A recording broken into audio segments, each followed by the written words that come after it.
Halo sahabat hiburan hati, kita berjumpa kembali di channel hiburan hati, channel tentang alam, suara alam, seni Jawa, keindahan alam, dan juga suara binatang.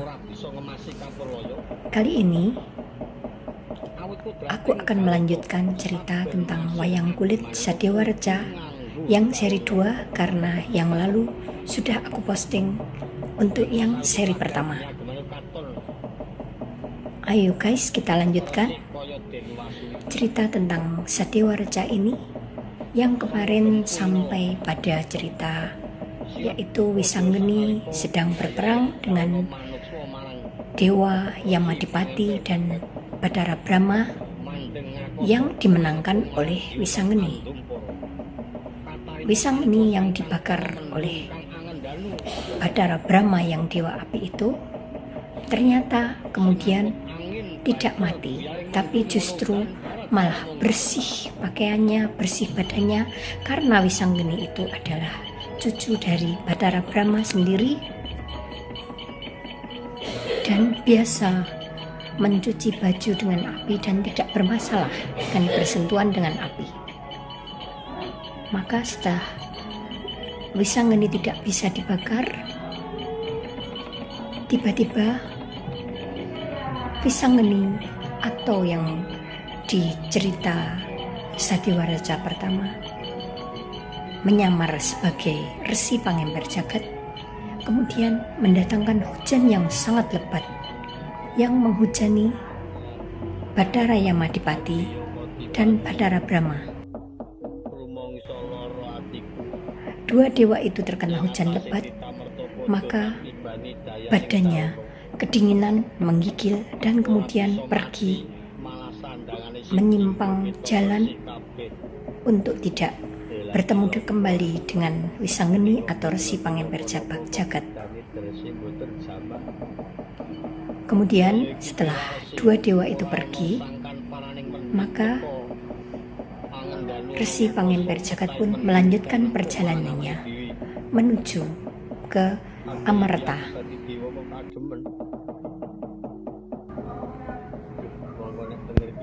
Setelah keduanya kedinginan, maka kedua dewa itu sangat marah kepada Resi Pangemper Jagat atau Wisanggeni.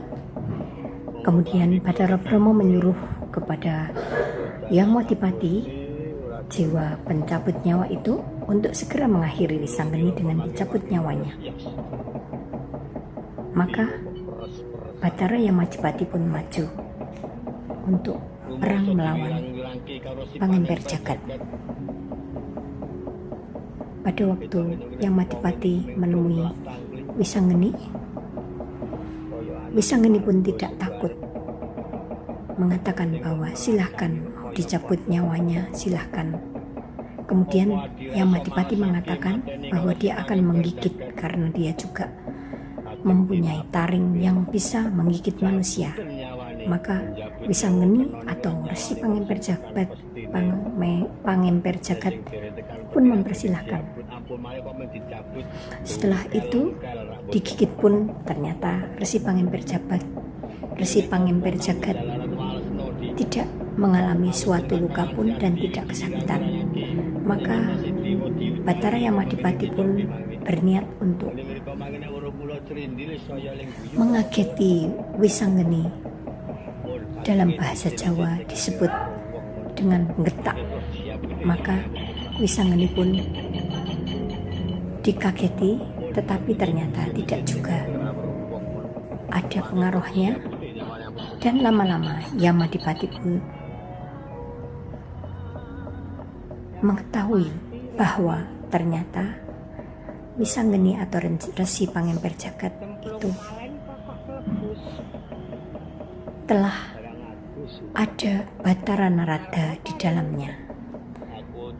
Ternyata Pangemper Jagat sudah bersatu dengan Bathara Narada yang diusir dari Kayangan.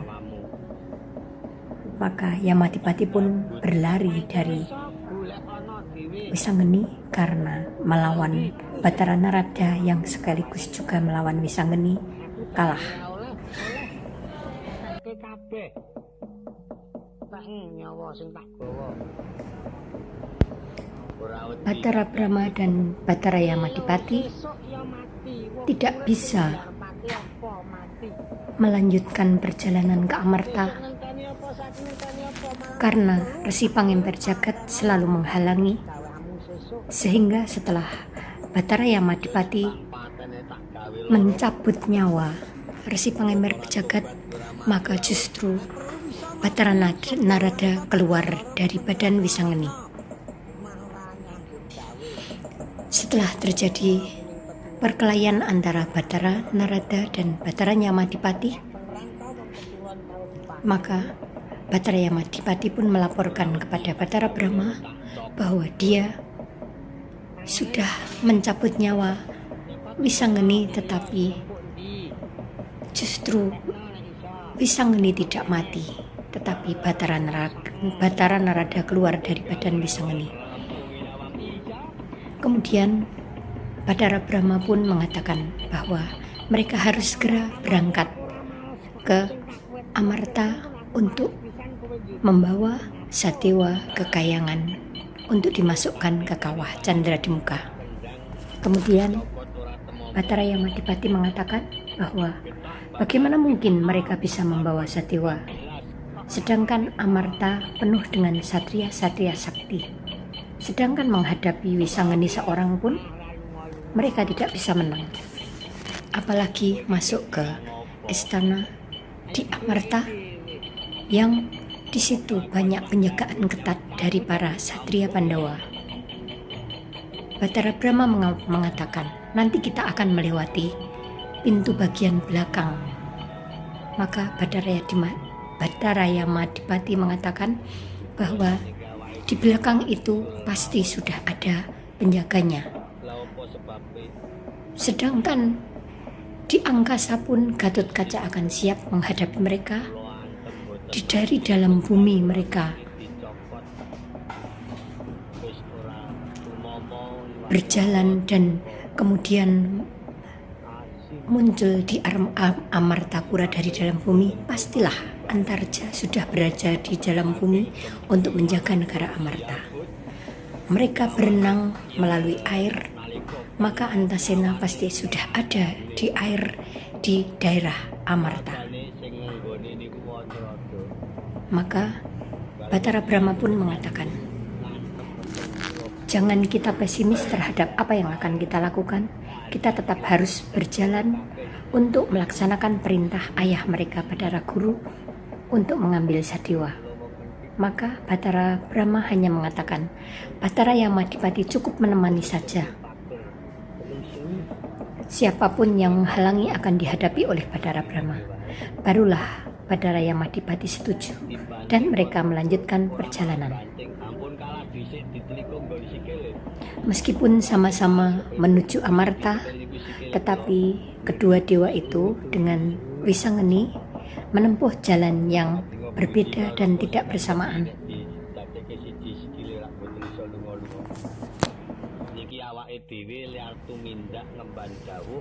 Mari kita tinggalkan di hutan tempat kedua dewa, yaitu Batara Yamadipati dan Batara Brahma, dengan Wisangeni sempat berkelahi. Maka kita menuju ke suatu negara yang besar, yaitu Dwarawati atau Dwaraka. Negara Dwaraka adalah negara atau kerajaan yang dipimpin oleh seorang raja yang amat bijaksana, yaitu Sri Badara Kresna. Raja Sri Kresna ini adalah putra dari Prabu Basudewa dari negara Mandura. Raja Sri Badara Kresna memiliki 3 orang istri, yaitu Dewi Jemawati, Dewi Setyabhuma, dan Dewi Rukmini. Putra mahkotanya adalah Raden Samba yang merupakan putra dari Dewi Jemawati. Dewi Jemawati itu adalah anak seorang kera yang sakti, yaitu Jembawan, sehingga pada waktu lahirnya Samba Tidak ganteng tetapi menyerupai seekor kera yang banyak bulunya. Kemudian di Dwarawati ada punggawa-punggawa yang juga tangguh.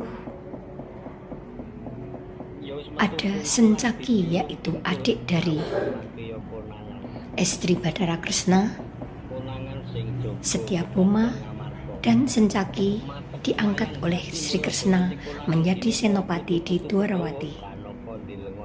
Patih Dwarawati bernama Patih Udawa, yaitu menantu dari Patih Hastinapura, Patih Sengkuni. Kemudian ada emban yang setia kepada Bathara Kresna, yaitu emban Drujajaya, yang juga merupakan pasukan atau tentara di Dwarawati. Saat ini negara Dwarawati, Sri Kresna sedang mengadakan pertemuan penting untuk menyambut tamu yang datang. Tamu yang datang adalah ponakan Sri Kresna sendiri, karena dia adalah Raden Gatotkaca, putra Bima atau Werkudara, yang diutus oleh Raja Amarta Prabu Yudhistira untuk menghadap Sri Kresna. Karo dewa ayu padha dilakoni, muga-muga kaleksanan. Penuwun niku ora pegat. Kula kan panjenengan rina kelawan kuwi mesti duwe penuwun, mbuh apa sing disesuwun. Ning kosok baline penuwun menika yen kanthi laku kang temen adatipun sing kuwasa cok njangkung kekarepane mbuh kapan liketekan. Nek penuwun niku tumindak ajeng angkara murka arep gawe pitunaing liyan sing akeh kok ora temomo. Mesti malah cok bali temomo teng awake dhewe, nyilikke ati meneh kuwi. Wis kowe melu karo aku rasa temandang ngono apa-apa mengko aku dhewe. Ah nek mengkon melu gelem. Wis melu niku sampean mlaku kula ngetutake teng burine ning sampeyan sing jaga keselamatan kula, jaga awak kula, jaga weteng kula. Wis melu. Nah, pun manut wong melu ra nyambut gawe tak gawake tas ya. Watone kula mangtanggung aja kuwatir ana apa-apa aku dhewe. Mengko sing mateni Sedewa ya aku ming kari ya Adiyama Dipati nggawa sak mangsa-mangsa tak dawuhi nggih mangke nek pancen bejo sampeyan tak awani Sedewa.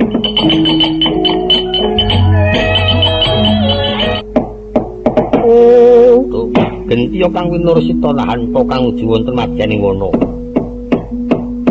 Kang kinarya sambeting talita kacandra deging negara Dwarawati. Wong Agung Dwarawati Maha Prabu Bathara Kresna kang dilenggah wonten ing Gampar Kencana kasiba para putra Sentana. Rikala semanten amanggi marang tamu sangka ing Praja Ngamarta.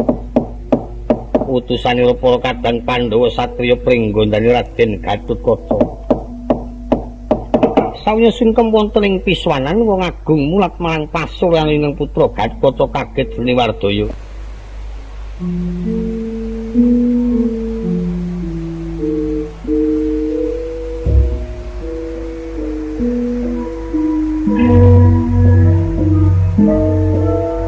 Para kawula manta praja kang samya sumungkem tanpa srana ginebaging Pancakara karana kayuyun marang dasar puyanging kautaman.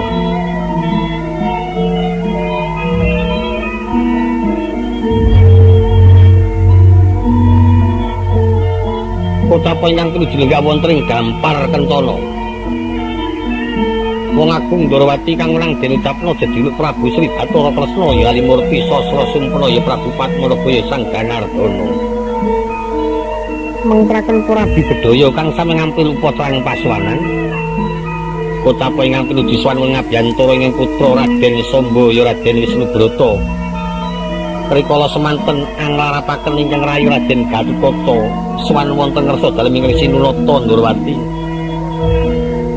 Raden Gatotkaca menggeraken Sentana Dwarawati Raden Setyaki menapa Dalam cerita wayang kulit, biasanya pada suatu pergantian adegan, misalnya tadi dari hutan kemudian menuju ke suatu istana, yaitu negara Dwarawati, maka dalang akan menceritakan tentang negara Dwarawati itu.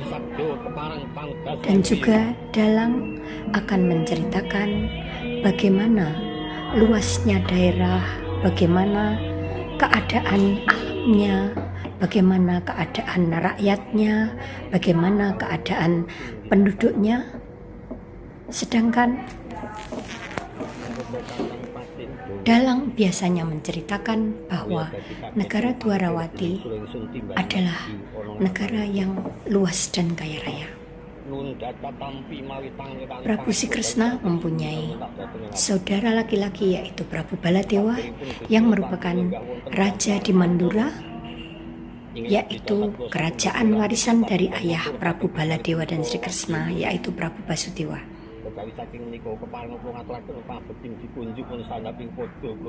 Raja Sri Badara Kresna adalah titisan dari Dewa Wisnu. Raja memiliki 3 pusaka yang penting, yaitu senjata cakra, sekar wijaya kusuma, dan pusaka kaca paesan. Senjata cakra adalah pusaka yang selain bisa membunuh musuh, tetapi juga memiliki kemampuan untuk membadarkan musuh, atau apabila senjata itu dilepaskan kepada musuh yang tidak asli atau musuh yang menyamar, maka musuh itu akan menjadi terlihat aslinya. Sedangkan pusaka sekar wijaya kusuma atau bunga wijaya kusuma adalah pusaka sakti yang apabila ada orang sakit atau orang mati yang belum pada saatnya mati, maka akan menjadi sembuh dan hidup kembali. Sedangkan pusaka ketiga yaitu pusaka kaca paesan adalah suatu pusaka yang berada di telapak tangan Sri Kresna. Pada waktu kaca paesan itu ditatap oleh Sri Kresna, maka Sri Kresna akan mengetahui keadaan-keadaan yang tidak terlihat di hadapannya, dan bisa mengetahui apakah watak seorang yang di depan Sri Kresna itu baik atau buruk, maka kaca paesan akan bisa mendeteksi. Pun bobo ngaturaken perbagi para promo nggih. Nampi pangepunipun paman Siyati kados boten kirang tunggal menapa kuswan.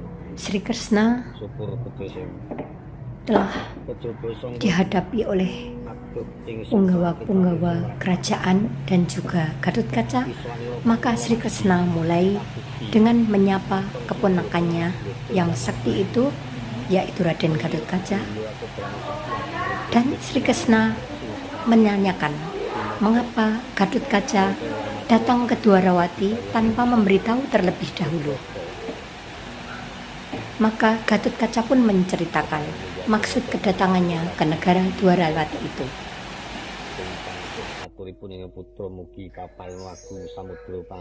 Gatotkaca adalah satria dari Pringgondani.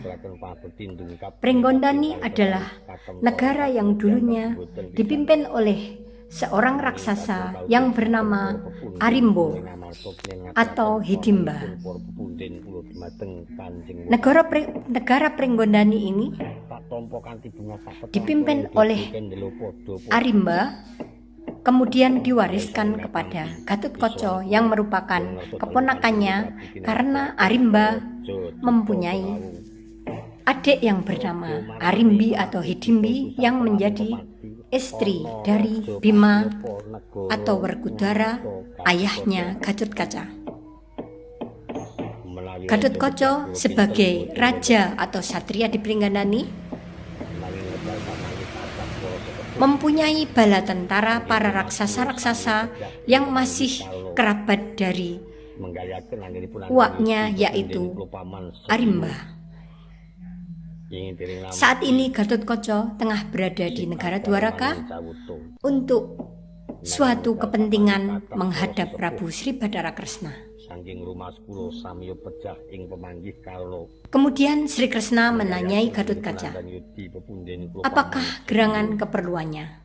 Gatotkaca mengatakan bahwa dia menengok Sri Kresna yang merupakan uaknya menghaturkan sembah dan menyampaikan salam dari para Pandawa dan menyampaikan bahwa para Pandawa sudah kangen kepada Sri Kresna karena sudah beberapa saat Sri Kresna tidak hadir di Amarta. Kemudian Gatotkaca mengatakan bahwa yang kedua, Gatotkaca tidak inisiatif sendiri datang ke Dwarawati, tetapi merupakan utusan dari Amarta, yaitu untuk mengadukan sesuatu yang buruk di Amarta.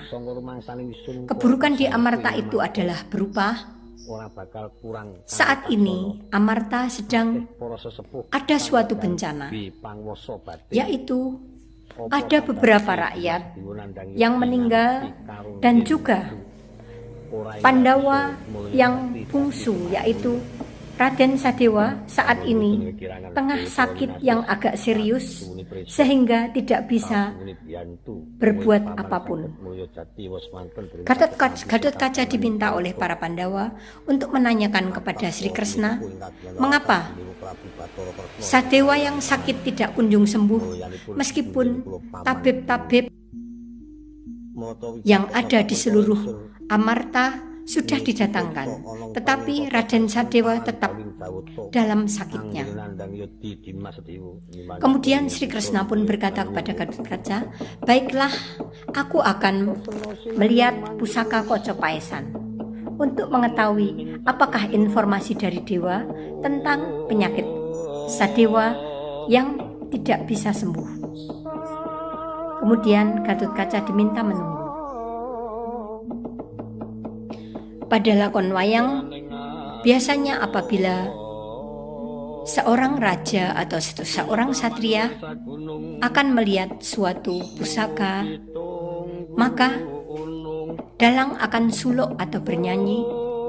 Kemudian tokoh itu akan melaksanakan kegiatan. Maka sesudah suluk selesai, maka dalang akan melanjutkan ceritanya. Seperti di sini, setelah suluk, maka dalang menceritakan bahwa Sri Kresna sudah selesai melihat pusaka Kaca Paesan yang sakti, yang bisa mendeteksi apa yang terjadi yang tidak terlihat oleh mata. Sri Kresna kemudian bersabda bahwa Sadewa yang sakit adalah bukan karena suatu azab dari dewa atau bukan karena apapun, tetapi itu adalah kemauan dari Sadewa itu sendiri. Sadewa sedang melaksanakan suatu ritual dengan berdiam diri sehingga sakit untuk suatu tujuan yang mulia. Sebagai bungsu Pandawa, dia harus bisa melaksanakan tugasnya untuk membijaksanai apapun yang dilakukan oleh para Pandawa. Kemudian Sri Kresna berkata, Sadewa tidak usah didatangkan tabib lagi, tidak usah diusahakan untuk pengobatan yang apapun. Bahkan Sri Kresna merasa tidak perlu untuk mengobatinya, tetapi hanya didiamkan saja, apalagi maksud Sadewa untuk suatu tujuan tertentu itu sudah selesai, maka dengan sendirinya Sadewa akan sembuh dari sakitnya. Keterangan itu sudah cukup puas membuat Gatotkaca bergembira karena hanya menunggu saja dan tidak ada bahaya apapun di Amarta ataupun pada pamannya Sadewa. Tetapi Sri Kresna melanjutkan lagi bahwa negara Amarta menurut Kaca Paesan dan menurut informasi yang didapat dari dewa, negara Amarta nanti akan terjadi bencana. Yang bencana itu Sri Kresna belum mengetahui. apakah bentuknya. Bencana itu meskipun tidak lama akan sempat menggegerkan di negara Amarta. Kemudian Gatotkaca pun merasa cemas dengan itu. Sencaki pun merasa cemas sehingga berkata kepada Sri Kresna. Sencaki mengatakan bahwa sebaiknya Sri Kresna segera berkunjung ke Amarta untuk bisa membantu para Pandawa mengatasi kesulitan yang akan terjadi dan juga untuk menengok Sadewa yang saat ini baru sakit. Maka Sri Kresna pun menyambut baik usulan Sencaki itu. Kemudian Sri Kresna mengatakan bahwa Sencaki, Patih Udawa, juga Samba silahkan berada di Dwarawati dan Sri Kresna akan pergi sendiri ke Amarta untuk tujuan membantu para Pandawa yang dalam kesulitan. Dia mengatakan bahwa dia akan segera masuk ke istana untuk berpamitan dengan para istrinya dan akan segera berangkat dari pintu belakang. Baru asik berbincang-bincang antar mereka di pertemuan agung di istana Dwarawati itu, tiba-tiba datang seorang emban yang bernama Emban Druwajaya masuk ke istana tanpa dipanggil. Maka Dalang kemudian suluk dan memerintahkan kepada Wiyogo untuk menabuh gamelan. Begitulah cerita wayang seperti biasa. Setelah emban itu duduk, terlihat emban itu sangat tergesa-gesa. Maka ditanya oleh Sri Kresna, ada apakah emban itu datang masuk ke pertemuan agung tanpa dipanggil? Maka emban pun menyatakan bahwa saat ini di negara Dwarawati kedatangan para wadyabala yang jumlahnya sangat banyak, yang kemudian mengepung istana Dwarawati sampai melingkar seperti tepung gelang, seperti gelang yang melingkari istana Dwarawati, dan mengancam pemimpin-pemimpin dari rombongan itu, mengancam bahwa akan membunuh Sri Kresna. Siapakah yang datang itu? Emban itu tidak tahu. Maka kemudian Sri Kresna pun mengatakan bahwa saat ini sebaiknya Gatotkaca dan Sencaki menemui siapa pimpinan dari prajurit-prajurit yang datang sedemikian banyak dan mengepung istana dan mengancam Sri Kresna untuk dibunuh, untuk ditanyai apa maksudnya. Bahkan tidak hanya itu, Gatotkaca sebagai senopati di Amarta dan Sencaki sebagai senopati di Dwarawati diminta untuk menyelesaikan urusan itu, dan Sri Kresna sendiri tetap akan berangkat ke Amarta. Mereka berdua dipercaya setelah menyelesaikan masalah ini, maka mereka segera menyusul ke Amarta, karena kemungkinan di Amarta juga akan membutuhkan tenaga mereka.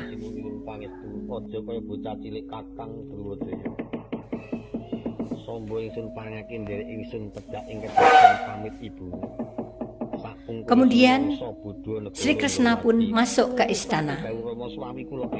Dalang menggambarkan pada waktu seorang raja memasuki istananya, maka akan disambut oleh para abdi dalam yang cantik-cantik yang sedang melaksanakan tarian-tarian penyambutan sang raja yang masuk istana. Penyambutan abdi dalam itu pun juga mengiringi permaisuri di Dwarawati, yaitu Dewi Jembawati, yang menyambut Sri Kresna dengan penuh hormat. Sri Kresna masuk ke istana didampingi oleh putra mahkota Sombo Wisnubroto atau Samba. Kemudian Sri Kresna pun masuk ke istana bersama istrinya dan putranya. Kemudian Kembul Bujono atau makan bersama, kemudian menceritakan apa-apa yang terjadi di istana selama pertemuan agung barusan. Dalang pun menggambarkan bahwa istana di dalamnya terbuat dari emas-emas yang diukir, tiang-tiangnya terbuat dari kayu-kayu pilihan yang dilapisi oleh emas, kemudian ruang-ruangnya besar-besar dengan lantainya yang sangat licin, dan istana itu sangat indah digambarkan oleh dalang. Juga digambarkan bahwa makanan yang disantap oleh seorang raja adalah makanan yang sangat lengkap, sangat mewah. Kemudian dalang pun menceritakan bahwa Sri Kresna setelah bertemu dengan permaisuri, kemudian Sri Kresna berpamitan dengan sang permaisuri untuk segera meninggalkan istana Dwarawati untuk menuju ke negara Amarta. Sebelum berangkat, Kresna yang tadi berpakaian sebagai raja kemudian berganti dulu dengan baju untuk beribadah, yaitu baju untuk seorang pandita. Maka Kresna pun menuju ke ruang ibadah atau ruang pertapaan untuk berkomunikasi dengan para dewa.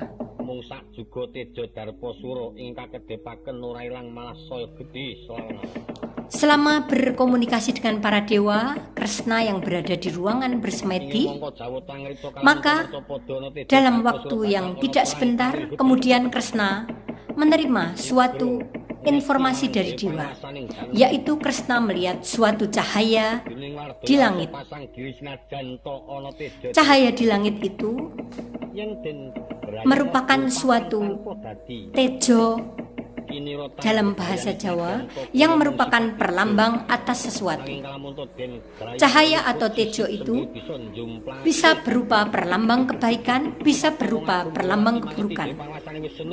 Dan cahaya yang dilihat Kresna itu adalah tejo Darposuro atau suatu cahaya keburukan. Maka Sri Kresna sebagai seorang titisan dewa pun melompat ke angkasa, kemudian menangkap cahaya itu.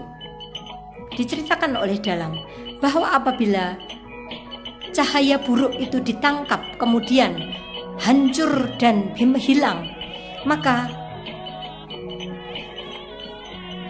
akan terjadi sesuatu yang mudah untuk ditaklukkan atau diatasi. Tetapi andai kata cahaya itu kemudian malah membesar, maka akan terjadi sesuatu yang susah untuk diatasi dan menjadi bencana yang besar.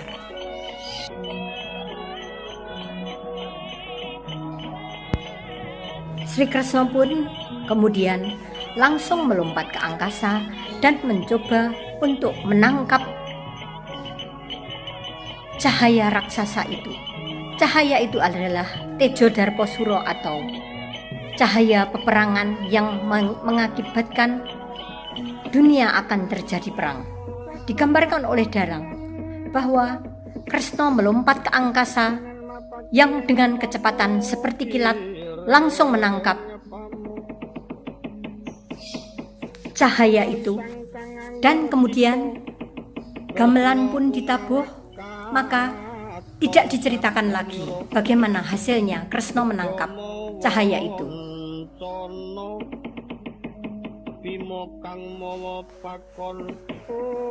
Setelah Sri Kresna melompat ke angkasa, maka marilah kita ikuti Sencaki, Udawa, dan Emban Druwajaya, dan juga Gatotkaca yang mendatangi tamu-tamu yang tidak diundang itu menuju ke batas negara. Kemudian mereka berbincang-bincang. Rupanya kemungkinan orang-orang yang datang ini adalah yang dikatakan oleh Sri Krishna bahwa negara Amarta akan mengalami suatu bencana. Maka kemudian Sencaki mengatakan, biarlah Sencaki dulu yang menemui tamu-tamu itu. Gatotkaca nanti menyusul apabila terjadi sesuatu.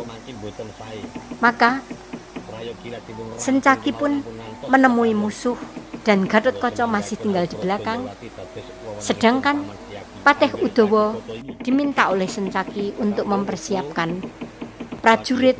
Siapa tahu nanti akan terjadi serangan besar-besaran yang membutuhkan para prajurit untuk segera mengangkat senjata.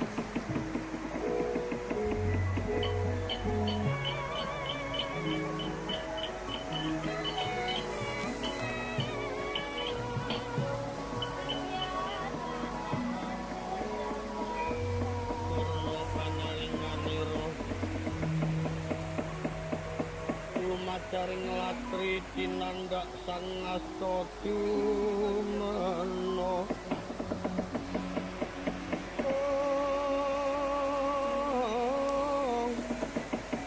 mangelingono patine risange tomo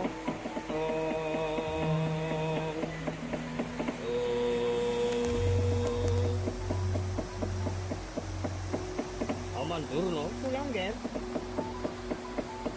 Menika sampun dumugi tapel watesing negari Ndarawati. Sampun.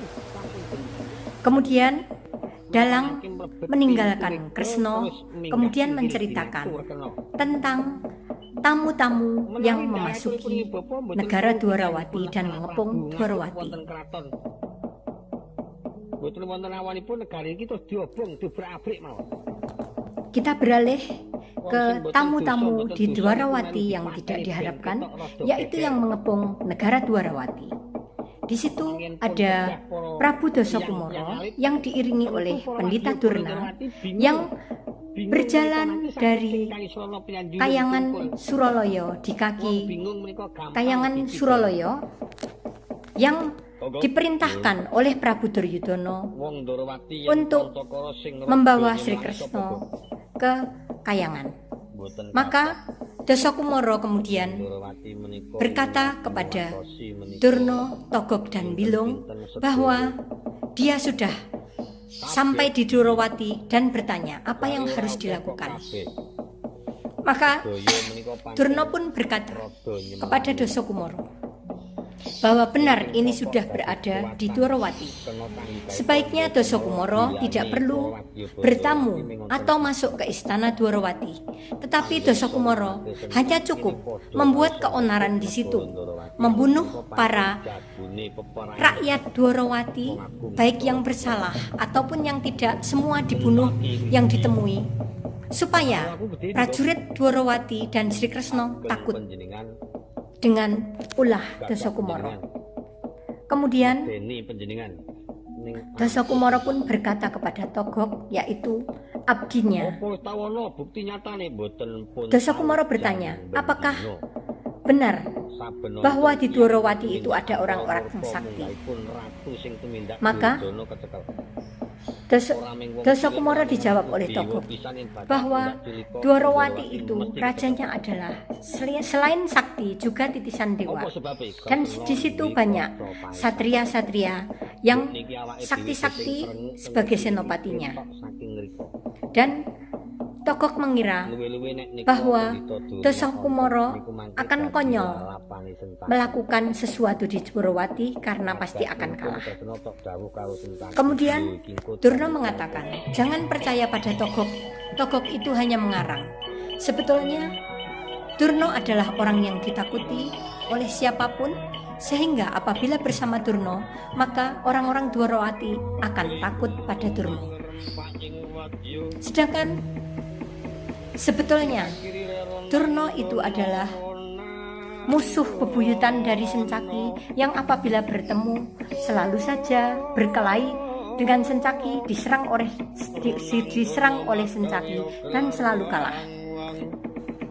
Kemudian Durna mengatakan, kalau perlu sekarang mulai membakar saja kampung-kampung rakyat, menakut-nakuti prajurit Dwarawati supaya panik. Dan beberapa saat setelah mereka berbincang-bincang, ternyata Dasakumara melihat dari kejauhan ada beberapa satria yang mendekati ke mereka. Maka Durna mengatakan, ya sudah, ditemui saja, kemungkinan itu utusan dari Sri Krishna atau rakyat biasa yang akan bertanya kepada Dasakumara karena dianggap tamu. Maka kemudian satria yang datang itu yang tidak lain adalah Gatotkaca dan Sencaki menemui Dasakumara.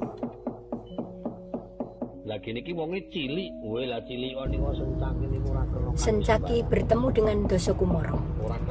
Kemudian Dasakumara menanyai Sencaki, siapakah dia yang menemui di perbatasan kota di negara Dwarawati. Maka Sencaki mengatakan bahwa sebelum dia mengaku bahwa dia Sencaki, dia sudah menanyai dulu siapakah yang datang itu. Maka Dasakumara mengaku bahwa dia adalah raja dari Ngejom Dirojo yang dipercaya sebagai senopati Hastinapura dan bernama Dasakumara. Maka Sencaki pun mengaku bahwa dia adalah bernama Sencaki Satrio Garboruji. Dan Sencaki menanyai, apa maksud kedatangan Dasakumara ke Dwarawati?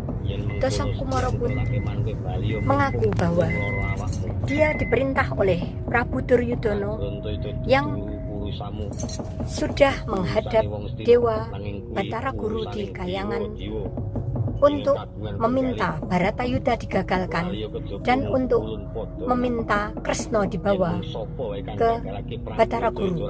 Maka Dasakumara pun melaksanakan perintah Duryudana itu dengan Pandita Durna datang ke Dwarawati untuk meminta Kresna datang ke Kayangan Junggring Salaka untuk bertemu Batara Guru untuk mengagalkan perang Baratayuda. Kemudian Sencaki mengatakan bahwa daripada dia mengalami kegagalan, maka atau dia akan merasakan sakit karena akan berkelahi dengan Sencaki, dipersilahkan pulang saja ke negaranya. Maka Dasakumara pun marah karena Sencaki hanya orang yang kecil. Mengapa Togok memuji-muji Sencaki tentang kesaktiannya? Maka mereka pun berselisih paham dan berkelahi antara Dasakumara dan Sencaki. Setelah beberapa saat berkelahi, ternyata Sencaki langsung ambruk kalah. Maka Dasakumara pun membanggakan diri di depan Togok. Dia berkata bahwa mengapa Sencaki yang begitu lemahnya dipuji-puji oleh Togok. Benarlah, kata Togok, setelah Sencaki pingsan, kemudian Sencaki bangun kembali. Karena di Dwarawati ada pusaka Sekar Wijaya Kusumo milik Kresna yang menaungi rakyatnya dan bisa menyembuhkan yang sakit dan bisa menghidupkan yang mati sebelum waktu ditetapkan oleh dewa. Maka Sencaki pun bangkit kembali. Kemudian Dasakumara mengatakan bahwa hebat Sencaki bisa bangun kembali. Maka Sencaki pun bilang, ada dewa yang mengasihi aku sehingga aku bisa bangun kembali. Maka keduanya pun berkelahi lagi, dan karena Sencaki terlihat dari kejauhan oleh Gatotkaca bahwa Sencaki agak kewalahan menghadapi Dasakumara, maka kemudian Gatotkaca pun dari angkasa langsung menyambar Dasakumara, menyerang Dasakumara, sehingga Dasakumara pun merasa kalah dengan Gatotkaca, dan Dasakumara pun kembali ke tempat Togok dan mengatakan bahwa ada satrio yang langsung dari angkasa langsung menyerang dia. Togok pun mengatakan bahwa itu adalah Gatotkaca, anak dari Bima atau Werkudara yang Sencaki yang baru saja pingsan kemudian menyerang Dasakumara lagi. Kemudian mereka bertarung lagi. Tetapi ternyata Dasakumara sangat sakti dilawan oleh Sencaki. Maka terlihat bahwa Sencaki kalah dengan Dasakumara. Maka kemudian Gatotkaca pun menolong Dasakumara. Maksudnya Gatotkaca pun menolong Sencaki langsung menyerang Dasakumara dari angkasa. Maka Dasakumara pun berbicara pada Togok bahwa ada satria dari angkasa yang menolong Sencaki. Kemudian Togok menjelaskan bahwa satria itu pastilah Gatotkaca, yaitu kemenakan Kresna yang anaknya Bima. Maka Dasakumara pun melawan Gatotkaca. Togok mengatakan bahwa Gatotkaca itu badannya terbuat dari besi. Dalam bahasa Jawa, otot kawat balung wesi. Sehingga apabila terkena Gatotkaca sama saja dipukul dengan besi. Setelah bertanding agak lama, terlihat bahwa Dasakumara kalah dengan Gatotkaca. Apakah Gatotkaca bisa membunuh Dasakumara? Ternyata Dasakumara tidak cukup mudah untuk ditaklukkan. Setelah berkelahi dan kalah, maka Dasakumara pun menggunakan ajian yang dapat mendatangkan angin besar, yang angin itu kemudian menyerang Gatotkaca dan Sencaki.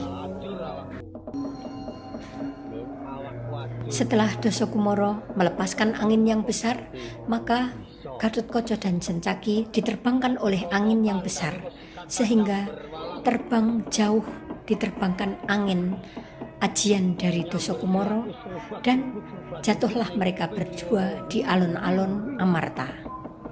Sedangkan rakyat Dwarawati melihat musuh yang terlalu kuat menjadi ketakutan karena musuh tersebut dapat mengalahkan senopati-senopati kepercayaan Prabu Bathara Kresna, yaitu Gatotkaca dan Sencaki. Maka rakyat Dwarawati pun kalang kabut berlarian. Ini membuat Patih Udawa dan Emban Drwajaya kemudian mengambil langkah untuk mengajak masyarakat masuk saja ke dalam istana dan menutup pintu gerbang supaya mereka tidak bisa diserang oleh musuh.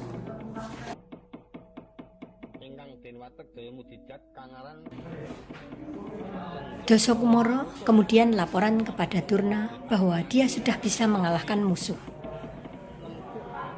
Kemudian Durna bertanya, apakah musuh itu mati? Dasakumara menjawab, tidak, tetapi dengan ajian Dasakumara, kedua musuh itu kalah dan diterbangkan oleh angin. Dan Dasakumara pun mengatakan kepada Durna bahwa yang mereka cari, yaitu Bathara Kresna, sudah meninggalkan Dwarawati. Dasakumara mengetahui bahwa ada bayangan Kresna yang sudah pergi dari Dwarawati, maka tidak ada gunanya mereka tetap di Dwarawati karena Kresna tidak ada dan Gatotkaca dan Sencaki pun sudah tidak berada di Dwarawati lagi, dan di Dwarawati tinggal rakyat kecil yang tidak mereka perlukan.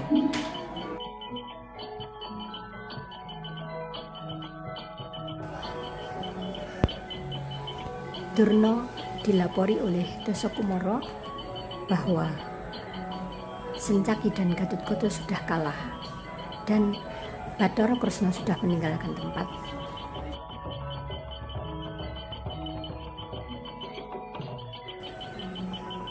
Kemudian Durna mengatakan bahwa itu bertanda bahwa Kresna sangat ketakutan dengan kedatangan Durna, maka dia segera meninggalkan istana Dwarawati supaya tidak kalah diserang oleh Durna. kita ketahui bahwa Durna adalah seorang pendeta yang suka berbohong, suka memfitnah, sangat licik, sehingga dia mengatakan seperti itu kepada Dasakumara. Kemudian Durna mengatakan bahwa ini pasti Kresna langsung ke Amarta untuk bergabung dengan para Pandawa di sana. Sedangkan kita tujuannya adalah untuk membawa Kresna ke Kayangan Junggring Salaka, bukan untuk menyerang para Pandawa. Maka Dasakumara dan Pendeta Durna merencanakan untuk semata-mata membawa Kresna ke Kayangan dan bukan berurusan dengan para Pandawa. Maka mereka bersepakat untuk menyusul Kresna ke Amarta, kemudian nanti akan dibawa ke Junggring Salaka kalau bisa tanpa berurusan dengan para Pandawa. Tetapi andai kata di pihak Pandawa, para satria-satria Pandawa berniat bersikeras untuk mempertahankan Kresna, maka siapapun yang menghalangi untuk membawa Kresna akan dibunuh oleh Dasakumara.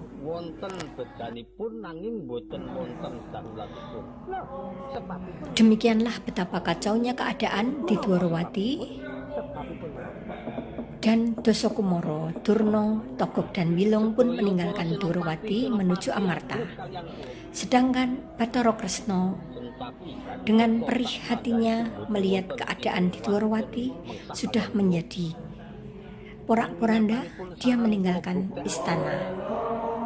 Karena dia adalah titisan dewa, maka kesedihan Kresna itu mengakibatkan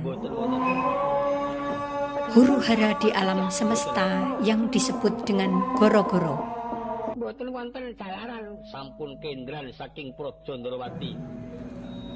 Goro-goro adalah suatu keadaan huru-hara di alam semesta.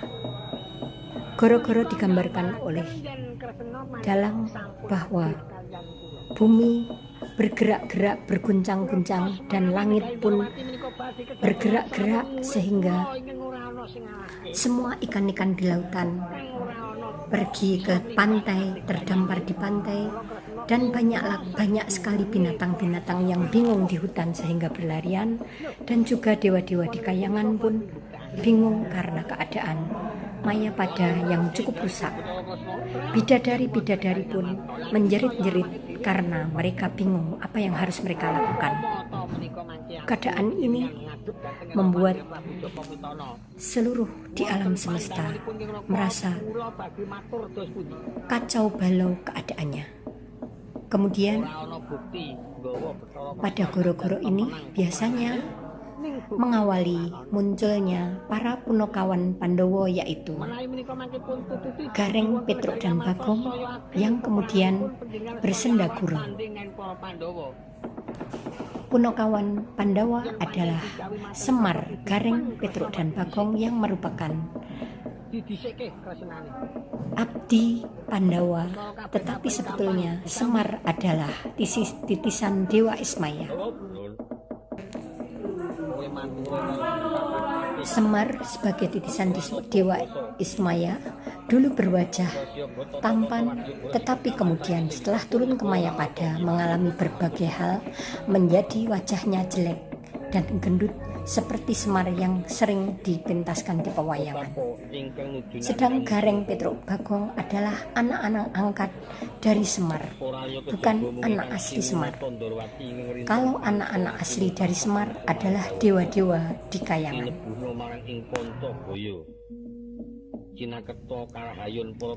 Semar, Gareng, Petruk, dan Bagong menempati Kelurahan Karangkabolotan sebagai tempat berdiam mereka.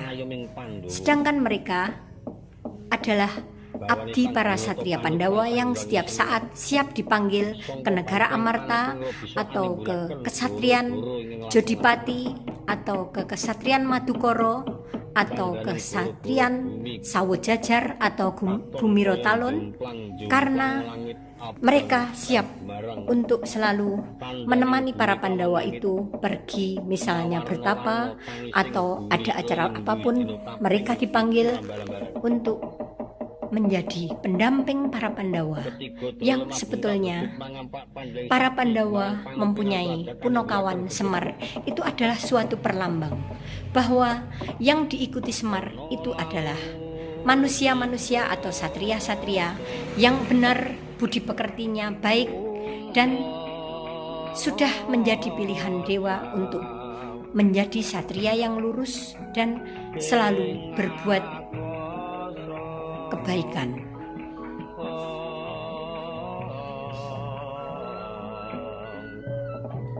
Sesi goro-goro ini diakhiri dengan Batara Guru atau pimpinan para dewa di karangan Jonggring Salaka yang kemudian mengambil senjatanya berupa Ces Jarudoro yang kemudian ditancapkan ke bumi dan kemudian membuat bumi menjadi tenang kembali. Setelah bumi menjadi tenang kembali, diikuti dengan Cenda Gurau para Punokawan.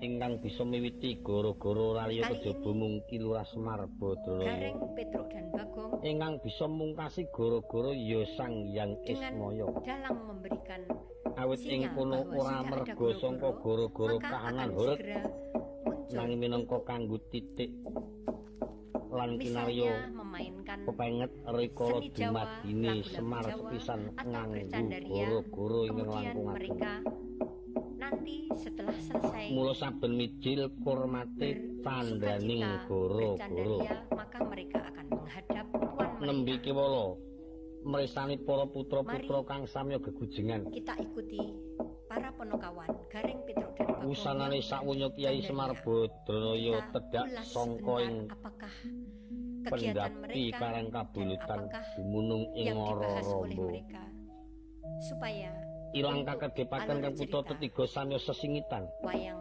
Sadewa Reca ini Pungun-pungun tiasira Kilas bisa Semar dimengerti Badralaya kepareng oleh lelukitaning Daya Kawijil estine manah Harsa Amadosi kang putra tetiga kang samya ternyata para Punokawan sesingitan tan kawistara. setelah bercandaria sebentar, kemudian Betapa mereka kawedari sabda bernyanyi-nyanyi dengan midhangetaken gending-gending Jawa, kumandangi sekar iringan gending-gending pucung Jawa. wonten ngawang-awang.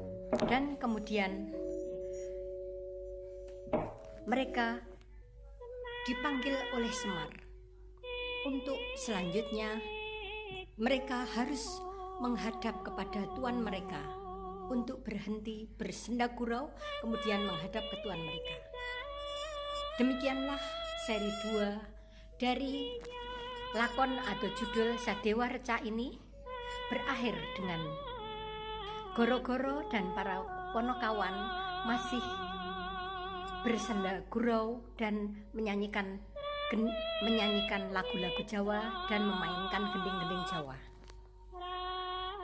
Sahabat hiburan hati, selanjutnya akan kami unggah video yaitu tentang Sadewa Reca 3 sesudah ini. Tetaplah bersama channel Hiburan Hati, channel tentang alam, suara alam, seni Jawa, suara binatang, dan seni Jawa khususnya wayang kulit yang kami sajikan dengan terjemahan bahasa Indonesia dan juga ulasan dalam bahasa Inggris, dan juga ada sedikit ulasan dalam bahasa Jawa sebagai bahasa asli seni wayang tersebut. Sampai bertemu di seri selanjutnya yaitu Sadewa Reca seri 3. Jangan lupa like dan subscribe. Di anakku cemplon karangan ton cenguk garangan iki mau. Sekian sahabat, sampai jumpa di video wayang selanjutnya. Bareng